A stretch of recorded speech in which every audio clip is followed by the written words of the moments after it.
Hebrews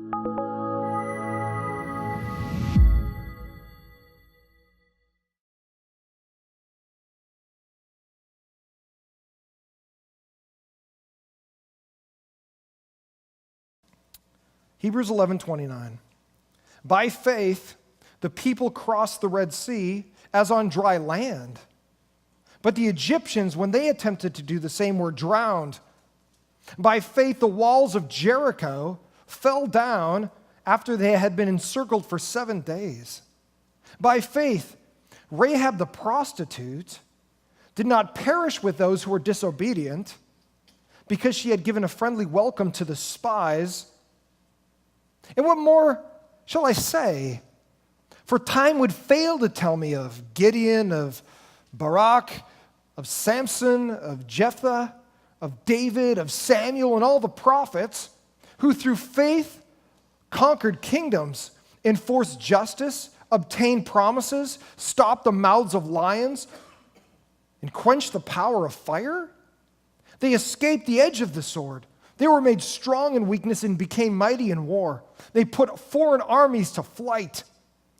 Women received back their dead by resurrection, but some were tortured, refusing to accept release so that they might rise again to a better life.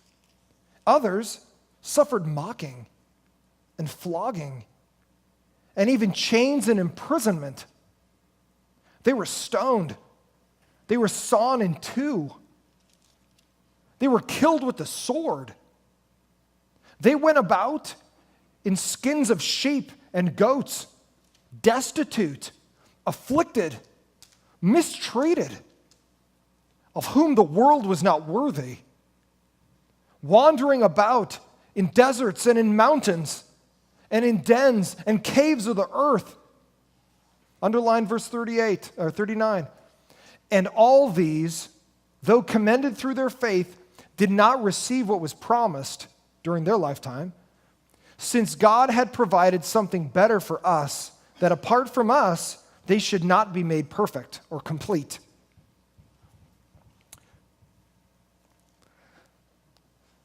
The reality of faith is this, friends. Listen to me very carefully.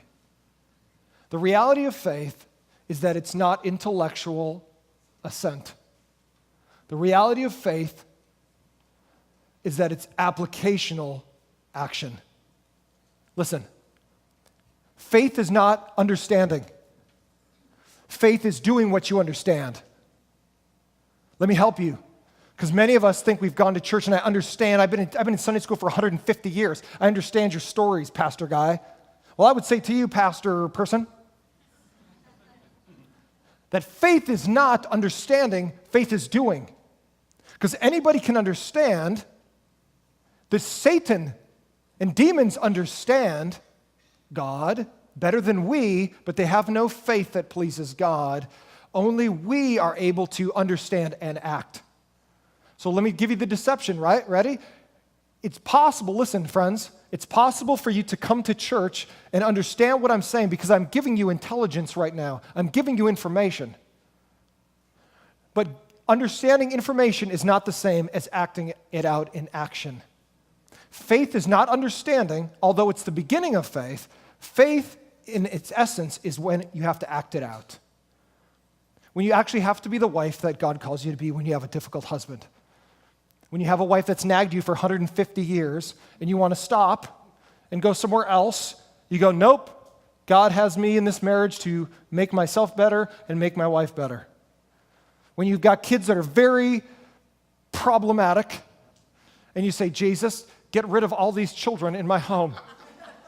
But you say, nope, God has put these children in here to help me to become a better parent, to become a better follower of Jesus. I have faith that God's doing something in my life as a husband, as a wife, as a parent. I'm afraid I might lose my job, God. It's faith in action, not faith in understanding. You have to understand to have faith, which is why I'm up here giving you information. But getting information is not the same as action. Everybody with me? That's a huge distinction in your walk with God. Because what I'm going to talk about this morning are people who actually acted it out. That's what all of Hebrews 11 is. It isn't people that go, I'm a genius. I know exactly what you're saying. I've got 3 PhDs. I'm like I got my little certificates on the wall. I know exactly what you mean. That's not faith. That's information, not transformation. Faith is transformative, not informative alone. We can start with information, but it has to become transformative, which is what happens when we act it out. When we come to a point of crisis, do we act in faith or do we act in fear? And that's number one. Faith in Jesus is greater than fear. This is going to hit a lot of you this morning because a lot of us live in fear. Faith in Jesus is greater than fear. We fear the future. We fear our husband's going to leave. We fear our wife is going to cheat on us. We fear our kids are not going to grow up to be out of our home. Like boomerangs, they will return, sometimes with a spouse and kids. Okay? We live in fear. Our job's going to get lost. God, if I lose this job, we're going to lose a house. I'm not going to be able to keep my kids in school. We live in fear for our physical safety. God, I don't want to go home because it's sketchy at home physically. Many of us live in fear every day. So how can you have faith when you have fear? I'm going to walk you through the transforming work of God in your area of fear this morning. And we're going to start out with an illustration that he uses in chapter 11 from the people of Israel. After being allowed to leave Egypt following the death of the firstborn judgment, which was the 10th plague that Moses brought on the Egyptians because they wouldn't let the people of Israel go who were enslaved to them, Pharaoh finally lets them go. And the nation was trapped, though, by the Red Sea and by Pharaoh's pursuing army at the Red Sea. So let me give you the story. The nation of Israel grows up in the country of Egypt. They propagate. Egyptians are scared. Either the Israelites are going to take us over because they'll be too many for us, or they're going to join with an enemy and we'll be fighting from within and without. So to help that problem in their mind, they enslave the whole nation, make them all slaves. So over hundreds of years, the people cry out to God, God, get us out of the slavery. God, help us. It's been hundreds of years. Finally, God sends them Moses, the famous story of Moses and the 10 plagues on Egypt, because Egypt and the Pharaoh wouldn't let them go. It was their whole slave labor that they ran the whole country with. It's like getting rid of your whole working class out of your country. Pharaoh's like, I'm never going to let these people go. God punishes Egypt over and over and over. Finally, the death of the firstborn son convinces the Pharaoh to go, get these guys out of here. We're all going to be dead. God's going to kill us all. Just get out of here. Take the whole nation with you. Moses is finally like, good, I'm glad you finally learned your lesson. Moses takes the whole nation out. Guess where he leads them to? Right to the edge of the Red Stinking Sea. Watch this. The Israelites are finally, we're free. God, you answered our prayer. You're amazing. You did miracles. It's unbelievable. Moses is like, follow me, people. You get to the Red Sea. Where are we going now, Moses? You doofus. Not only that, but it gets worse, ready? Because the Pharaoh, after letting them go, goes, what am I doing? I just let my whole working class go. He sends all of his warriors to go bring them back. So when the people hear that the warriors are coming to get them, they start freaking out. And you know what they say in Scripture? They go, why did we do this? Let's go back to slavery. Let's go back to our old life. Why are we here? Because you want to know why they made that came out of their mouth? It's because they were scared. And watch, in fear, you will say and do things that you normally wouldn't do if you were walking in faith. Watch, faith and fear can't coexist. They don't run parallel to one another, they run against one another. One has to exist. In your moment of fear, either faith rules or fear rules. If fear rules, you will say things and do things that you normally would never do. Imagine them finally going, God, you finally rescued us, but in their first moment of fear, we're all going to die. They go, let's just go back to the old ways. Let them capture us and let's go back to our old selves. What? You just saw the miracles of God. You come to a moment of crisis and you go, we're done. Let's go back to the old ways. Listen, God doesn't live in your past. God lives in your future. So why in the world, when he's done a miracle in your past to bring you to this point, in the moment of crisis, in the moment of fear, do you go, I'm done. I want to just slink back into my hole. And this is the reality of faith. Fear, listen to me, fear is an emotion. Fear isn't real. It's not a noun. This is a noun. Person, place, thing. Fear, listen, fear isn't this. It's not real. But watch, it's an emotion that makes things seem real that are not real. So listen really carefully. Sometimes you will make decisions in fear based on a reality that's not true. Oh, we're at water's edge. We're all going to die. You're not going to die. But we can't walk on water. Cool. I'm going to move the water so you can walk through it. Never happened in the history of the world, but God did it. So in your fear, you will make choices that will trump or overcome your faith, which should never happen. Because faith in the God that exists is greater than your fear that doesn't. Everybody with me? I'm not saying fear is not a real emotion. It's a real emotion. But it's not a thing greater than the God that truly exists. So when you when you trust the God that truly exists, and you have faith in the God that truly exists, he is able to overcome your fear that isn't truly real. Fear is an illusion that causes you to emote something and make bad choices. So your fear only becomes real when you act on it. And many times when we're scared, we go backwards. We regress. And the thing with faith is you have to move forward. Part of walking in faith is that you will not know the future, and part of us that has to have control of the future, we're going to freak out. Because God goes, oh, you want control? Sorry, that's my job. But I want to, nope. God will take you to the edge of the sea, and you go, this is impossible. Let's just go back to the good old days. I'd rather be an addict than try to work through all of my issues. God goes, nope. We're going to walk through it together. But in fear, you go, I'll never overcome that. Yeah, you can. With the power of God, you can overcome any addiction. I can't become the wife that you want me to be, God, because of X, Y, Z. Yeah, you can. You can be scared of like what it means to follow God as a woman of God, but God will walk through that with you. I can never be a man of God, God. Yeah, you can. You can't believe how I grew up, and I'm just a violent, angry person. I'm just angry all the time. Okay. God can give you peace. God can wash the anger out of your life so you can act accordingly as a man of God. He can do it. There's no ocean he can't get you through. There's no impossible thing. If he leads you to it, he'll get you through it. So in that moment, don't have fear, have faith. In that moment of stress and anxiety, reach out to God. Jesus, help me in this moment. I'm totally scared. You'll be amazed at how your anxiety washes away because you're trusting in the God that truly exists rather than in the fear that doesn't really exist in the real world. It's just an emotion that can cause you to not see reality correctly. But God sees reality correctly. That's why we trust him, not ourselves. Everybody with me? That's the difference between fear and faith. They don't go in parallel. They go antithesis to one another. You have to choose one or the other. God often allows difficulty to see if believers will go back to slavery, their old lives, or go forward to salvation. Do not go backwards, friends. Do not go backwards. In your moment of fear, I can't get over this, I can't get over this. Yes, you can. Reach out to Jesus.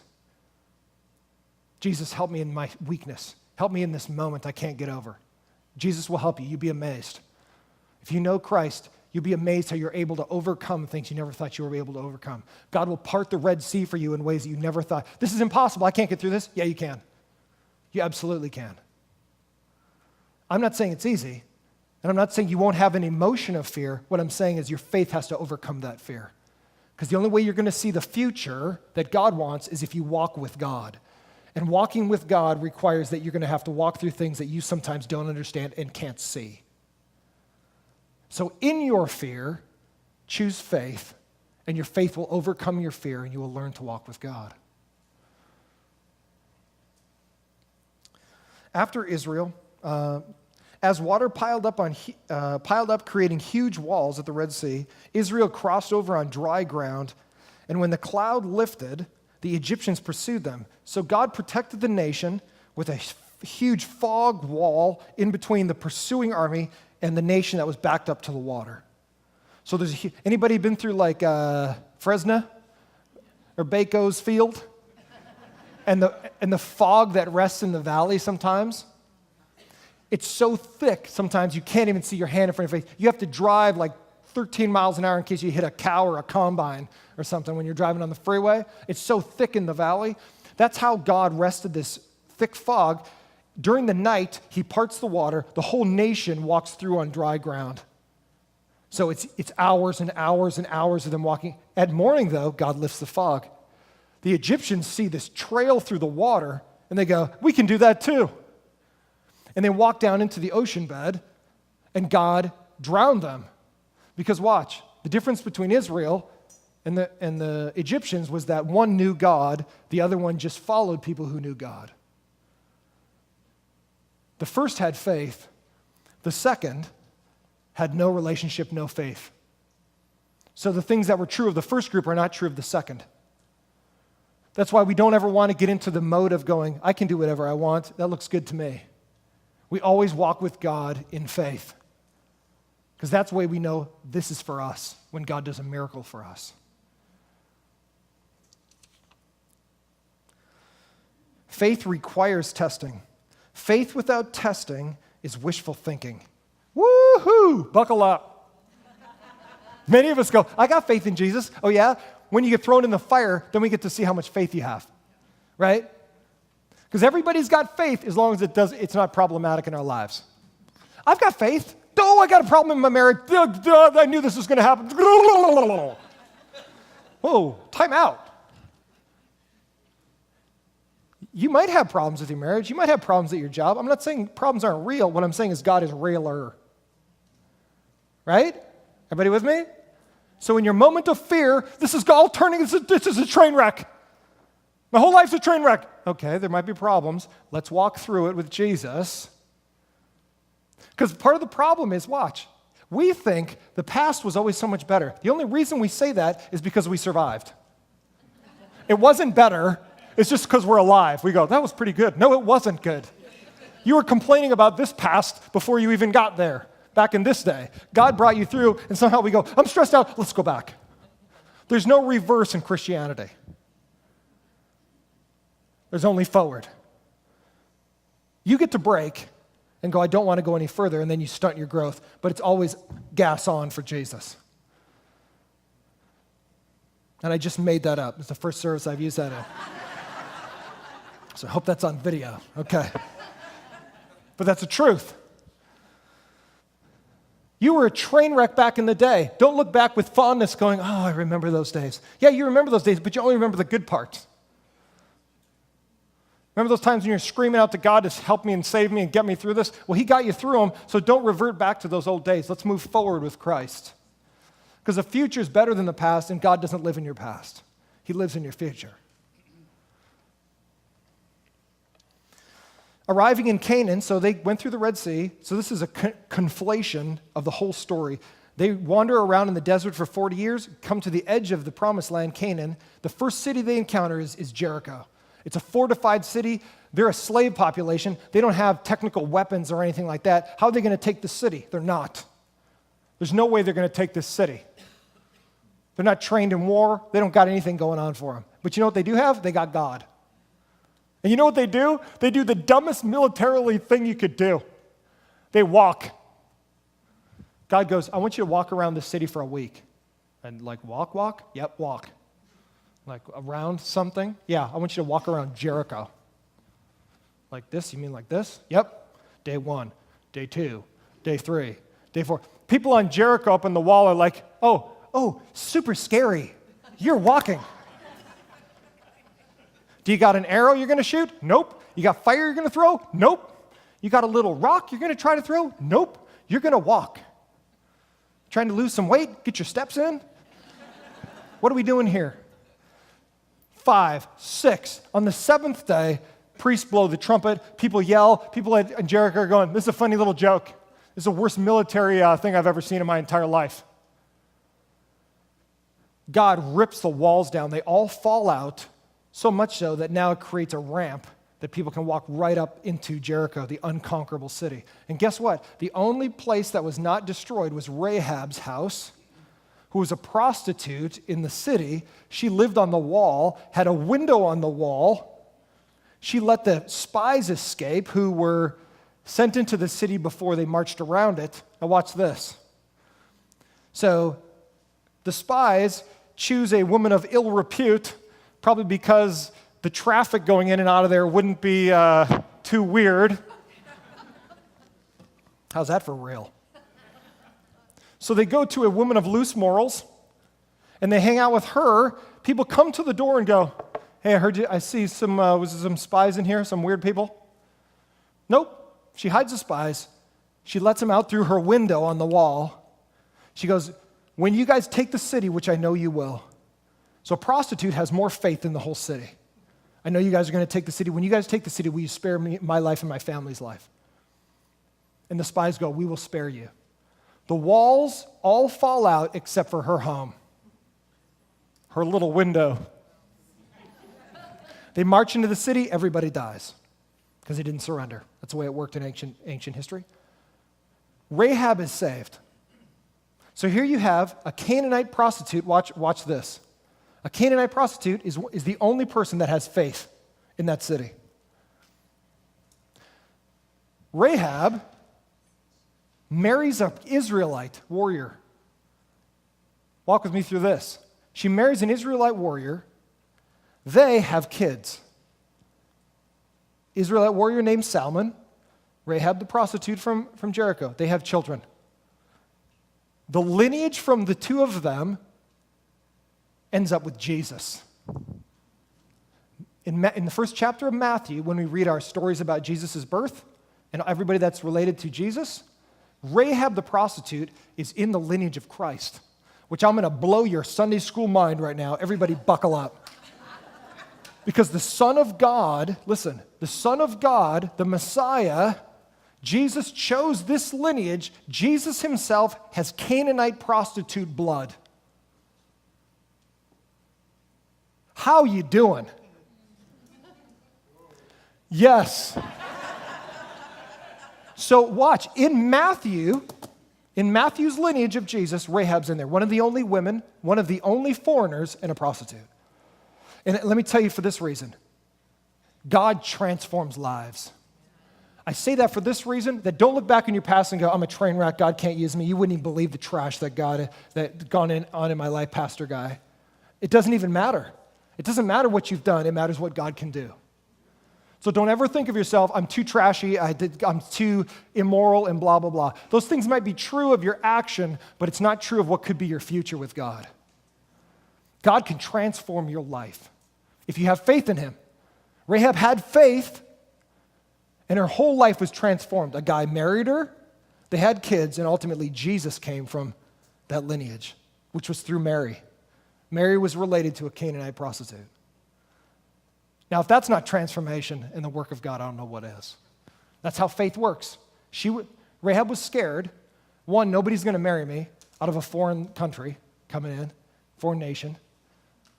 And two, I don't know if these guys are going to hold to their word. She had fear, but her faith overcame her fear. And she ended up in the lineage of Jesus himself.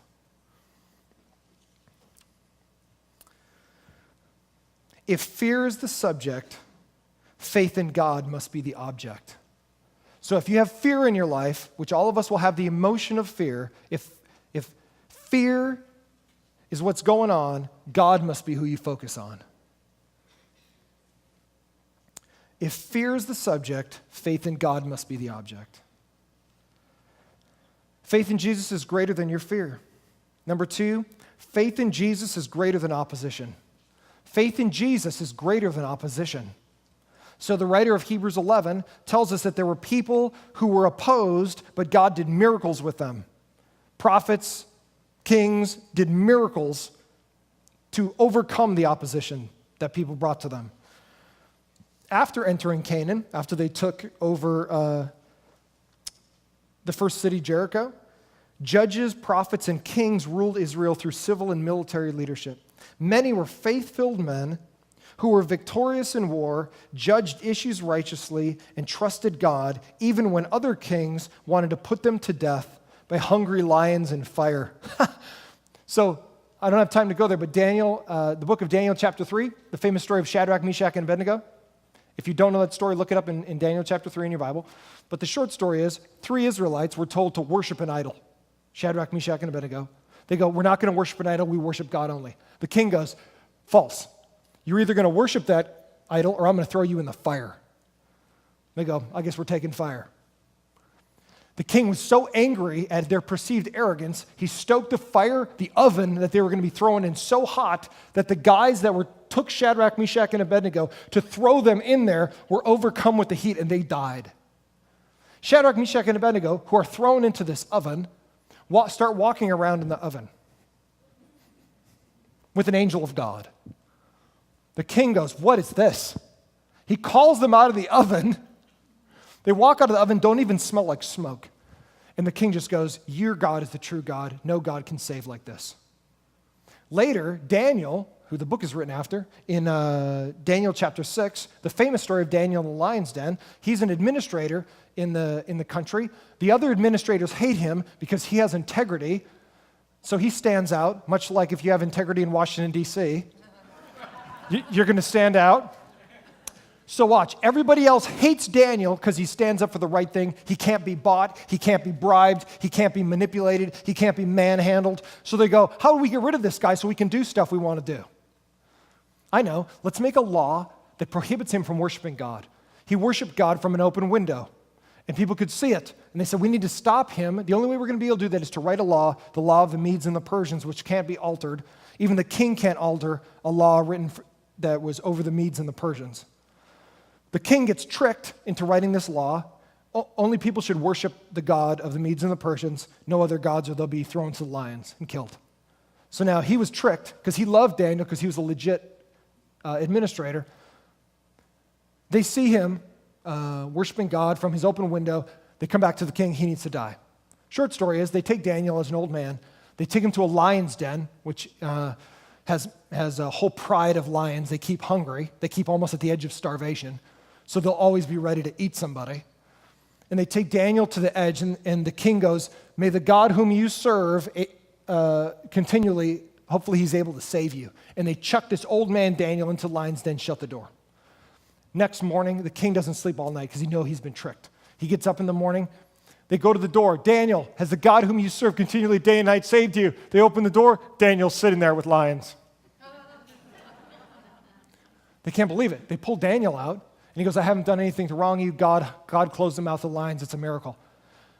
The king is so enraged that he was tricked. He takes all the administrators that made him sign this law. He throws them and their families into the lion's den.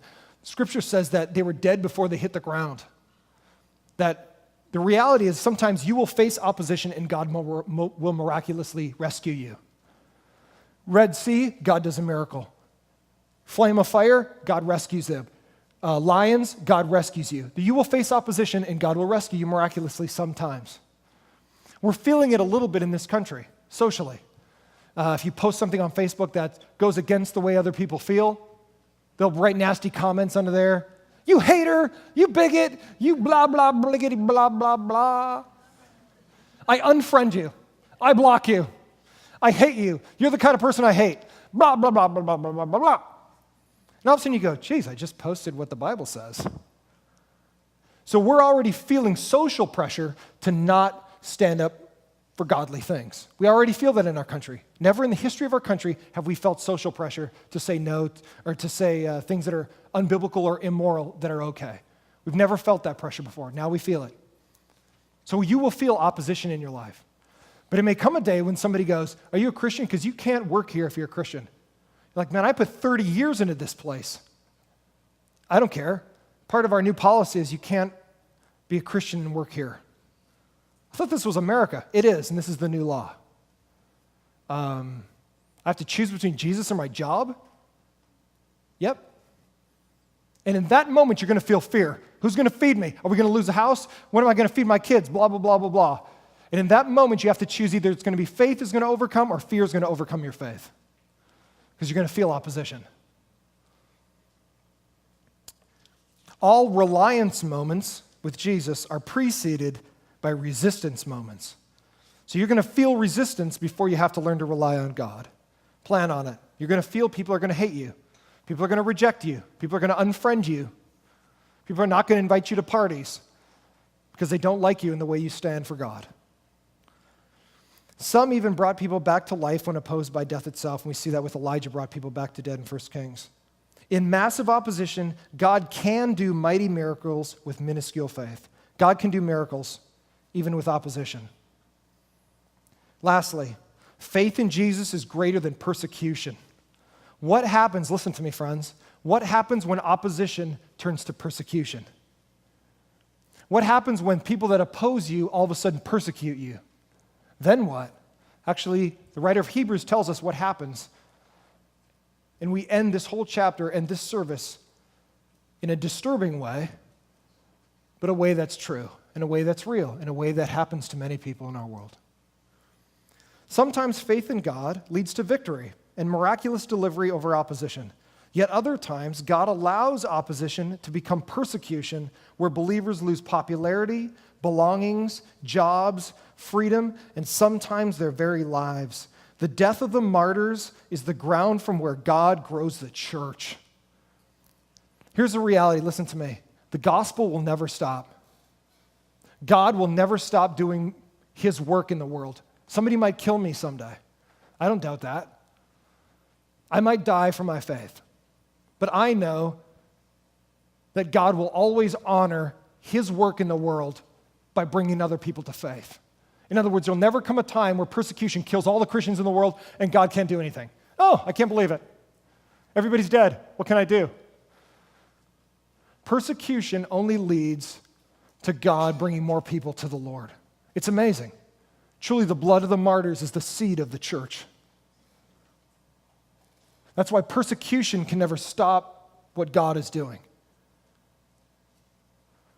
And it happens in our world. Countless believers throughout history have been beat, tortured, offered freedom to deny Christ, publicly humiliated, stoned, sawn in two, and killed with the sword. The ultimate reward is worth the ultimate price. And I close this service on the most sobering reality I possibly can because this is the way the chapter closes. Listen to me. There may come a day when you will lose your popularity because you follow Jesus. There may come a day when you will lose your job because you love God. There may come a day when your wife leaves you because you want to follow Jesus and she says, I don't want any of this stuff. There may come a day, friends, when you'll be put in jail because you follow the teachings of Christ. There may come a day, friends, when, like just happened in Syria, where they stop a bus full of Christians and they take them off one by one and they say, you deny Jesus right now, I'm going to kill you. And that actually happened a couple months ago where they got off the bus. They were on the way to visit a monastery as a tour, and they killed them one by one as they came off the bus. They all dropped them right there on the ground. Some Muslim terrorists. So, 2,000 years ago, this is what happened to Christians.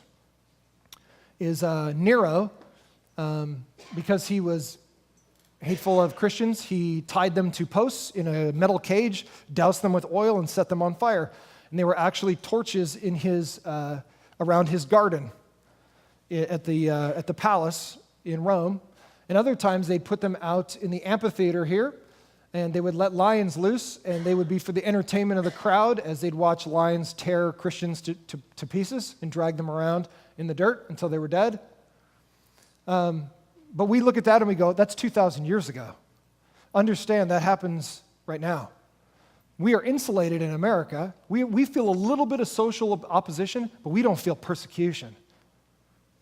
So this happened just about earlier this year, where you can watch this video actually on YouTube, which is it's unbelievable that you can go right now on your phone and look up the death of these young men, these young pastors, like myself. This could have been me. in Syria, Muslim jihadists took these pastors and brought them to the beach. And you see the explanation of what they're speaking in Arabic. And part of it says, the people of the cross, the followers of the hostile Egyptian church. And understand that Christians are known by their belief that Jesus died on the cross to forgive their sin, as opposed to what Allah is said to have revealed in the Quran. And so you can see in their right hands they're holding a sword. And in this video, which is way too graphic to play on Sunday morning, but I want to show you this picture of it. If you watch it, if you have the stomach for it, they lean them over, and they take these swords and they cut their heads off right on the beach. And their blood runs down the beach and runs into the water. And so the point of this video is propaganda to tell Christians, don't follow Jesus because this might happen to you. But you know what it actually did? It actually made people stronger in their faith, that the people that live with them and the people that these are their pastors that died. You know, instead of making them go, we're going to go back into a corner and hide and never be seen again, they were more bold about their faith in Jesus. And this just happened, last year or this year? And then this just happened a couple weeks ago, that this is a service in Egypt. Christian service, just like we have every Sunday.